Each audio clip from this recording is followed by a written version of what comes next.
Olá, muito boa noite. Começando mais um Cuidando de Você, mais uma oportunidade de falarmos de saúde, bem-estar, qualidade de vida, informações que nós sempre trazemos aqui são importantes para você cuidar da sua saúde. Ferramentas para você ajudar alguém a cuidar da saúde dela, ter bem-estar, qualidade de vida. E eu peço a você que sempre que puder acompanhar o nosso programa, ou acompanhe pela televisão, canal 6.1 TV aberta, TV a cabo, canal 10, também pelas nossas redes sociais, Facebook e também YouTube. Compartilhe para quem você puder e quiser. Para todo mundo, o mundo todo pode acompanhar através do Facebook e também pelo YouTube. Você vai fazer algo de muito útil, não é? Pode ajudar alguém, pode prestar serviço. Na época da tecnologia, na época de compartilhar tanta coisa aí que não deve compartilhar, fofoca da família, falar de coisas de futebol, de esporte, BBB, não sei o quê, carnaval que vem aí, compartilhe coisa boa, né? Compartilhe também essas informações úteis. E hoje, mais um tema importante. Hoje vamos falar sobre doenças renais, mas especificamente um pilar muito importante para cuidar de pessoas portadoras de doenças renais, a parte da nutrição. E nós convidamos uma especialista, ela se dedica a estudar sobre e atender esse tipo de situação que envolve a nutrição para portadores de doenças renais. É a nutricionista Júlia Alves, que retorna ao Cuidando de Você. Júlia, boa noite. Obrigado por voltar ao nosso programa. Boa noite. Muito obrigada pelo convite. É um prazer estar de volta. Júlia, quando se fala em doenças renais, é algo comum, são doenças comuns e bem incidentes também no Brasil, né? Sim, é bem comum. Hoje a população idosa é em destaque, mas também acomete jovens e também crianças. Quando a gente fala de doenças renais, são diversas, né? Mas as mais preocupantes são aquelas chamadas insuficiências renais? Isso, as doenças renais crônicas que a gente fala, né? A doença renal crônica, ela tem tratamento conservador e também tem uso da diálise, né? Que pode ser peritoneal ou a hemodiálise e também o transplante renal. A doença renal crônica é aquela que não tem cura. Não, tem que fazer um tratamento infelizmente. chamado conservador, aquele controle, não é? Isso, exatamente. Ela não tem cura, ela é uma doença progressiva. Então, a gente tenta, né, manter os valores, os exames também, porque a doença renal, ela também está muito associada às outras doenças, como diabetes, a hipertensão, que são das principais causas que acomete, né, o rim e a doença renal crônica. Por isso, né, a nutrição é tão importante, né? Isso. E qual é essa importância da nutrição para os pacientes renais? A alimentação, ela é um pilar que vai te ajudar tanto na prevenção das doenças e também na tentar manter os valores, né? Tentar diminuir essa progressão, que em alguns casos é muito rápida, e a alimentação está ali para equilibrar, tirar um fator ali de risco. A gente vê que você citou aí que uma das causas de doença renal, de insuficiência renal, é o diabetes, né? Então, assim, Sim. não é só para o portador de doença renal. Às vezes tem que tratar a doença... A base, né? Que é o diabetes e também a doença renal. Então, tem que fazer todo um trabalho ali de conhecer aquele paciente, o histórico daquele paciente. Né? O especialista médico que cuida das doenças renais, da insuficiência renal, é o nefrologista. Isso, né? correto. Mas o nutricionista atua de que forma? Ele trabalha junto com o nefro, né? A gente fala que é um trabalho, uma equipe enorme ali para cuidar em volta daquele único paciente. Porque o nutricionista, ele precisa do médico e o médico ele também precisa do nutricionista, porque a alimentação é com o nutricionista. Então, nós que vamos conseguir fazer os cálculos, vamos conseguir estipular, por exemplo, a proteína, que é muito importante para esses pacientes, o equilíbrio, né, o manejo. Então, a gente que vai fazer. Porque muitas das vezes, em alguns casos, né, intolerâncias alimentares, então no diabetes isso pode, mas para a doença renal vai atrapalhar aqui, nesse potássio, nesse fósforo. Então, quem faz esse manejo é o nutricionista. Mas em medicações, até suplementações, algumas vezes eu preciso conversar com o nefrologista do paciente para, olha, eu vou mexer nisso aqui, eu vou aumentar aqui, que o paciente está desnutrido nessa parte, mas e aí? Você consegue manejar as medicações? Por exemplo, algumas medicações alteram potássio. Então, eu tenho que conversar com o nefrologista, olha, não estou conseguindo ver alimentação, consegue trocar aqui para mim? Então, é uma equipe ali por volta. Como que você recebe os pacientes? Vem do nefrologista, né, e quais são as principais dúvidas, né? Para as pessoas que têm insuficiência renal, às vezes pensam assim, não vou poder comer mais nada, não vou poder beber mais nada, minha vida vai sair do controle do normal, né? Você recebe esse paciente aflito? muito. É uma das principais perguntas que eu faço para o paciente é a ansiedade, né? Qual que é o nível que está de ansiedade? Eu recebo o paciente encaminhado do nefrologista, ou às vezes o vizinho sabe, o colega sabe. Olha, comecei a descobrir agora a doença, ou meu pai tem a doença, o que eu faço para prevenir? Então, vem por esses encaminhamentos. Agora, falando em prevenção, você tocou num ponto importante. Claro que o programa ele é direcionado para pessoas, né, que têm insuficiência renal, mas ninguém está livre de ter, né? Claro que tem as predisposições, mas em algum momento podemos ter insuficiência renal, uma doença renal. Então, a prevenção tem que fazer parte do nosso dia a dia também, né? Com certeza.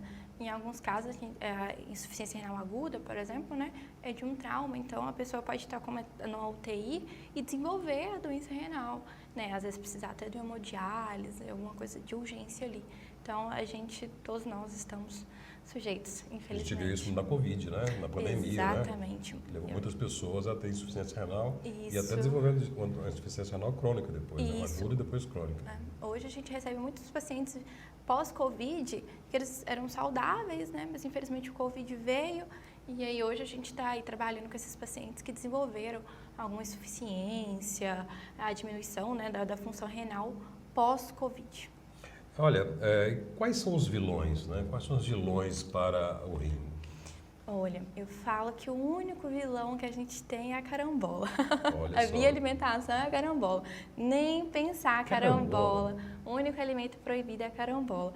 Mas de resto, é tudo equilíbrio. A proteína, as carnes, ela não é o vilão que todo mundo diz, né? Que o paciente ele chega no consultório, uma das coisas que eles já chegam pra gente, doutor, eu cortei proteína, não tô comendo nada de leite, que é esses derivados, não como carne, nada de carne. Eu falo, nem ovo, nada, doutor, não como nada de proteína. E não é esse vilão todo, a questão é a gente saber equilibrar e dosar as quantidades. Por isso que o nutricionista ele é tão importante, porque a gente vai saber calcular e não deixar esse paciente desnutrir, né, de alguma forma, e aí calcular certinho. Não existe vilão. Vou voltar à carambola, porque eu fiquei aqui cismado. Ora, carambolas. Por que a carambola? O que tem na carambola que faz ela ser proibida e estoura um veneno mesmo para o paciente? Ela tem uma neurotoxina e os pacientes renais eles não conseguem lidar com ela. Ela ataca o nosso cérebro e aí a gente não consegue lidar e aí alguns sintomas podem acontecer. Confusão mental, o vômito, diarreia e aí a pessoa pode dar uma convulsão e virar óbito. Meu Deus, é tão sério assim? Muito sério. Olha, e não é de senso comum, né? As pessoas, eu, por exemplo, eu não sabia disso e acho que deveria ser mais divulgado, porque carambola, claro, a nossa região não é tipicamente produtora de carambola, mas tem no supermercado, né? Tem nos mercados.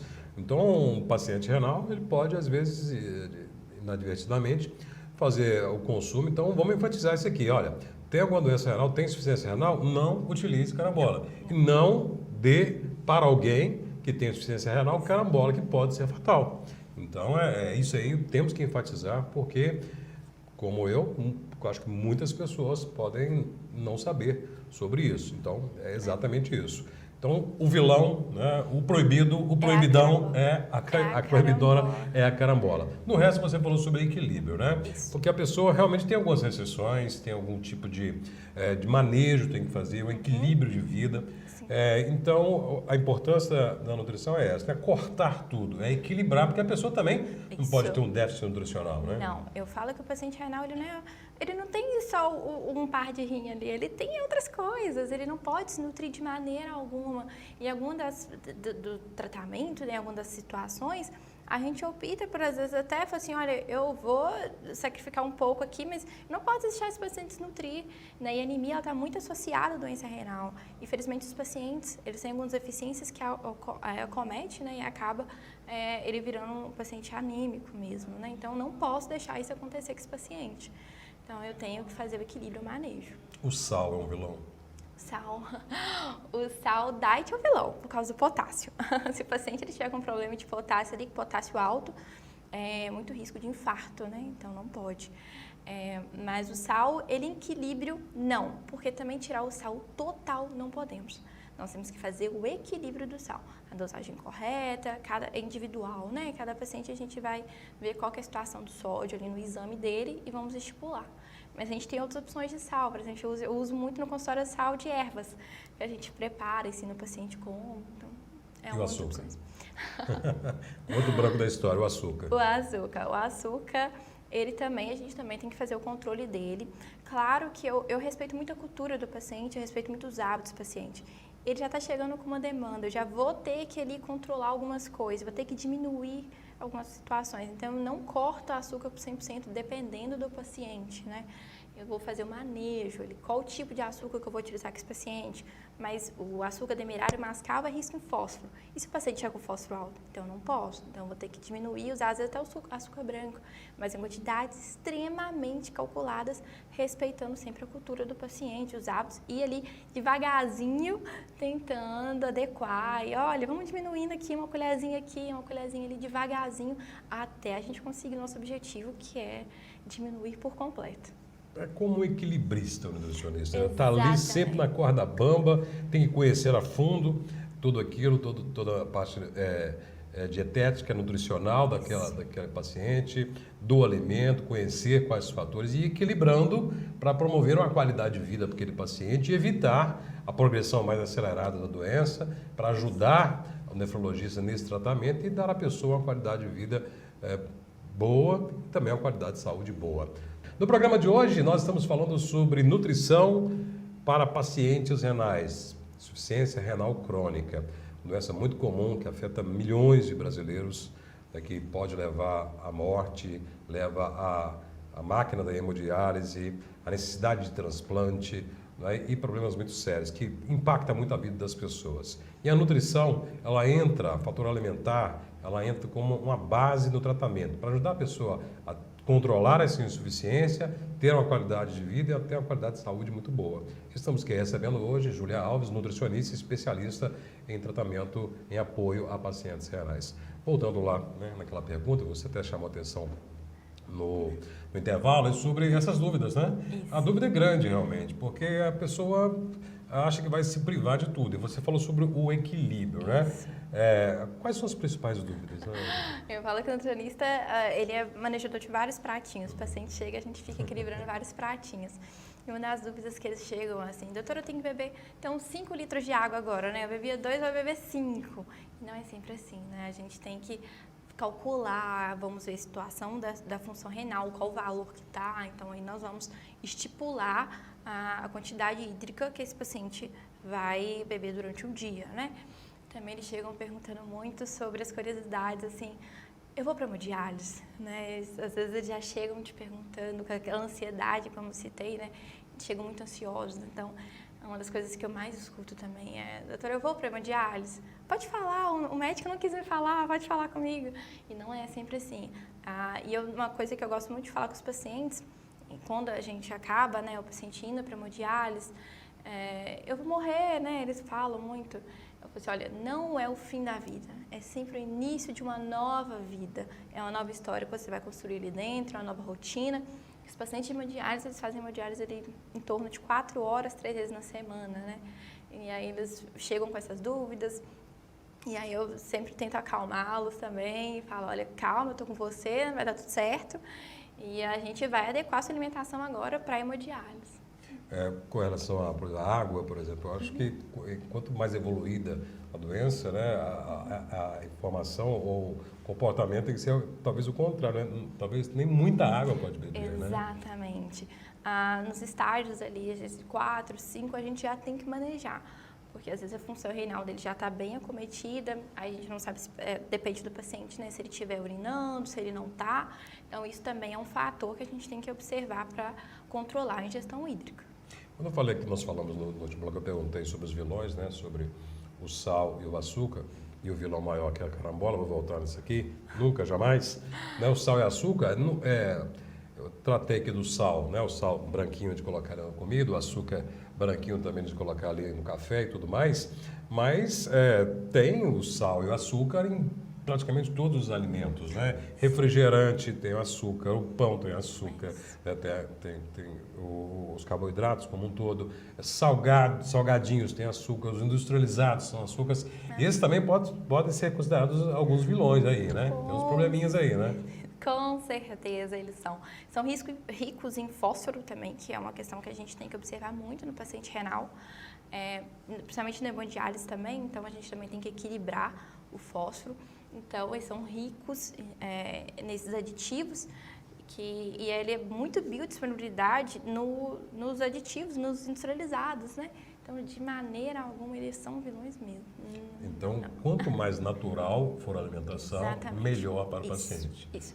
Mas mesmo natural, tem que tomar alguns cuidados, né? Com certeza. Frutas, por exemplo, também tem que tomar seus cuidados. Tem que tomar cuidado, porque algumas frutas, elas são ricas em potássio. Então, e se o paciente ele tiver com potássio alterado, a gente tem que manejar. Então, a gente vai controlando, olha, o seu potássio está aumentando, vamos diminuir a quantidade aqui, vamos optar por essas frutas que têm menor teor de potássio, alguns têm maior teor, então a gente tem que manejar ali. Sim. Você falou muito em potássio, em fósforo, sódio, né? Minha mãe é paciente renal, né? Por exemplo, alguns cuidados que ela tem que tomar. Minha família gosta muito de verduras refogadas, né? Por exemplo, a couve. Né? E tem todo um procedimento para preparar aquela couve desde que ela foi diagnosticada, né? Ferver, deixar de molho, aquela coisa toda. Feijão, por exemplo. Né? Fala um pouco sobre o feijão e esse modo de preparo que lá em casa tem. E a família toda acabou adotando isso, está muito tranquilo, deixar de molho, depois tirando aquela espuminha. Por o que acontece ali no feijão ali que é um risco ali para o paciente? Quando a gente coloca de molho, ele cozinha mais rápido, ele diminui o teor de potássio e ajuda na absorção de ferro, então que é muito importante. Então a gente coloca ele de molho ali em torno de 8 horas. Eu sempre indico os pacientes a trocar a água, jogar a água fora, colocar uma nova e colocar para cozinhar. Né? Não precisa depois que está cozinhando ali jogar aquela água fora de novo, não. Só colocar para cozinhar, cozinhou. E aí, dependendo dos valores, né, dos exames, eu vou controlar a quantidade, se tira o caldo, tudo, mas é super importante. E diminuir os gases também do feijão. E lá em casa, a mãe tira a espuminha que sai ali, aquela espuma, né? É espessa que sai, ela tira, faz a troca, ela tira. Né? E com relação aos refogados também, tem essa cuidado. A couve, né? Tem também algum... O que tem ali na couve que tem que ter esse cuidado, por exemplo? A questão mesmo do feijão do potássio. Potássio. Dos legumes a gente pede para... Hoje a gente já tem artigos novos que já mostram que não precisa deixar de molho, uma novidade. Opa. Não precisa deixar de molho mais. Apenas descascar os que tiverem casca, colocar para picar, tem que picar pequenininho, colocou para cozinhar em uma quantidade abundante de água, tem que ser bastante água. Cozinhou, jogou a água fora, aí que vai terminar de fazer o preparo. Se você vai colocar num omelete, numa sopa, se vai comer cru na salada, primeiro tem que fazer esse preparo. Mas hoje os estudos já mostram que não precisa de deixar de molho e nem cozinhar 2, 3 vezes, igual antigamente era se recomendado, né? Que cozinha, joga água fora, cozinha de novo, cozinha de novo. Não tem necessidade mais. Apenas descasca, coloca para cozinhar e joga água fora.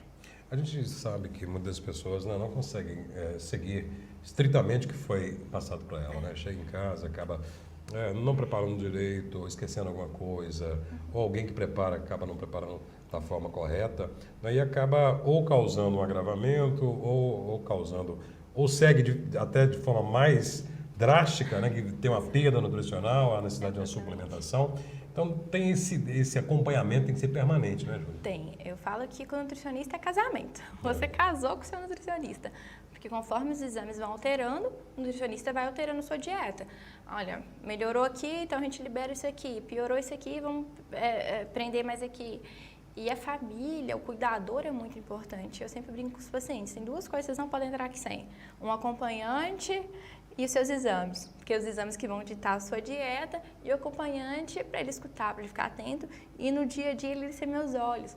Porque tem 2 casos que acontecem. O paciente ele não faz muito bem, ele dá muitas escapadas. Eu entendo, porque 100% é difícil mesmo, a gente compreende.